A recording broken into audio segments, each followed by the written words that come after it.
again, everyone. Todd Staruch, the horror nerd, here at the New Jersey HorrorCon and Film Festival at the Showboat Hotel in Atlantic City.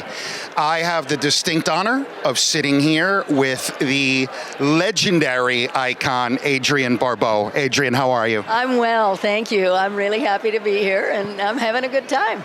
Fantastic. So I believe were you at this con before? No. So it's your first time here. What do you think about New Jersey HorrorCon so far? Well, so far it's great. No complaints. Good. You do a fair number of horror conventions. What is it that keeps you bringing you back? Well,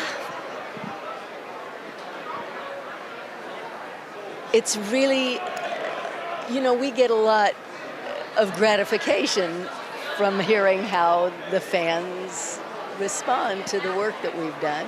It gives me an opportunity to see friends that I don't always get to see.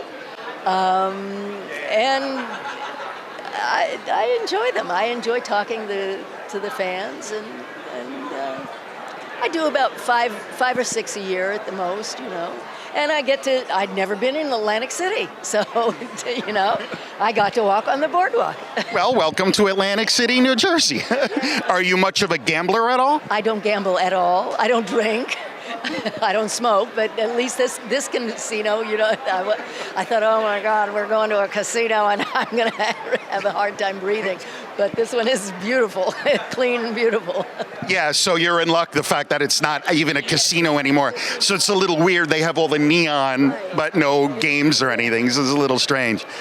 When it comes to your career, I almost don't even know where to begin, because just as a horror and film fan myself, there are just so many iconic things that you've been in, and it's really amazing to me. Out of all of these films and things you've been involved in, do you have a personal favorite? Well, I really love Billy in Creepshow, and I had a great time doing that. I love Carnival and Ruthie, the snake dancer in Carnival for HBO. That was a fantastic. I was so sad to see it go, So was I.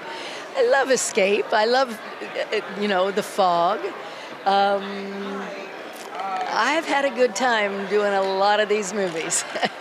And I'm still doing them. I've got a whole slew that are in various, places in post-production. Have one that's premiering at the Bilbao Film Festival in Spain next month, The Chain, which I did with Ray Wise. Very cool. Got to get back together with Ray, and another one that is premiering at the Arizona International Film Festival. I just did a little cameo, but with Rance Howard. It was Rance Howard's last film, and that one's called Appleseed, so I'm looking forward to that. And just finished a great Netflix series with RuPaul. Oh, wow, that sounds cool. Really looking forward to that. I just was a guest star on one episode, and just did a couple of other things that I can't talk about yet. I have a new podcast. Really? Tell us a little bit about that. It's called She Kills. It's on Shudder.com, and it's women in horror talking to each other. I'm hosting it, moderating it. So, just keep going. Very cool. Let's touch on that real quick. I am very involved in the indie film scene here in New Jersey, and one of our big we have a lot of a push to have more women involved and pay attention to women filmmakers. Do you think we'll ever reach a point where we don't even have to point that out anymore, where we don't have to talk about women in film, where it's just people in film, and women are just respected for what they accomplish? I think we may. I don't know if it'll be in my lifetime, but I think we may. Certainly we're seeing more and more, projects that feature more women than men, and in important roles. And so I think we're going to see that. Hopefully, we're going to see that behind the camera as well. I certainly hope so. There's a lot of great stuff coming out. And I think with the success of some big properties, like I know it's a superhero movie, but it was a great movie, Wonder Woman. And, right, it was fantastic. And we've shown women certainly can carry a movie. Yes, Black Panther. I'm sitting there watching Wonder Woman, and I'm thinking about my friends who have granddaughters, let's say, or even, daughters in their early teens or late teens, and I'm thinking, what a great time this is to be the mother of a young woman, and to be a young woman, to have this on screen that tells them that, this is the way to be. This is, to have those, what's the word? Not idols, but images that they're portraying. It's really great. Sure, I have a 14-year-old daughter, and she's growing up in an amazing world with a lot of opportunities. It's great. Yes, and taking it for granted a little bit more. That women can do this. Absolutely. Like this. Yeah. So I know I want you to get back to your fans here, but I do want to talk to you about Star Trek, right? So we have Star Trek Deep Space Nine. I'm a massive, massive Trek fan, so that was very cool.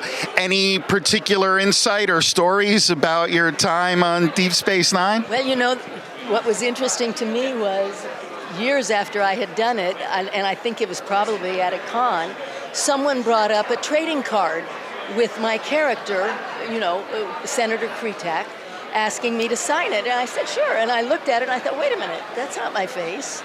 And I didn't realize, but I guess they had used another actress in an earlier episode playing that role. And I never got the story on what happened, but I did this one. And then years later on Carnival, Ron Moore, who was one of the producers on Star Trek, took over as producer on Carnival. So that was a little interesting connection for me, at least. Adrienne, is there anything else you'd like to share with the fans? Anything else you might be working on right now? Well, I don't know if you know it, but I have a series of vampire novels that I wrote. I started my writing career very, very late, and originally wrote a memoir called There Are Worse Things I Could Do. The title comes from the fact that I was the original Rizzo in the first Broadway Grease. But it is a series of stories about the making of a lot of these films, about being married to John Carpenter and dating Burt Reynolds and all of that. And when that book came out, it was successful enough that I was approached to write a series of horror novels, for you guys. So the first one was called Vampires of Hollywood. And the second one, the Vampires of Hollywood, I co-wrote with an Irish author named Michael Scott. The sequel to that, Love Bites, is we're very close to getting the financing. Harrison Smith, who you would know from Death House. Sure. And Harrison is hoping to produce it, and we're going to be bringing it to the big screen. Nice. And then I wrote a third one, which takes place in a horror convention called Make Me Dead. And so that's a part of my career that most of the genre fans don't know, but I'm sort of happy about that too. Fantastic. You heard it here, folks. Check out Adrienne's books. Are they available on Amazon and other places? Available on Amazon, yeah. And you can find out. I mean, I've got my website is abarbeau.com, and my Facebook page is at abarbeau.com, I think. I never remember the Facebook and the Twitter. I always get them confused, but I'm there. You can find me. Well, Adrienne, thank you so much for taking a few minutes with me. I truly appreciate it. I hope you have a great weekend here at New Jersey HorrorCon, and best of luck in all your current projects that you're working on. Thank you so much. All right.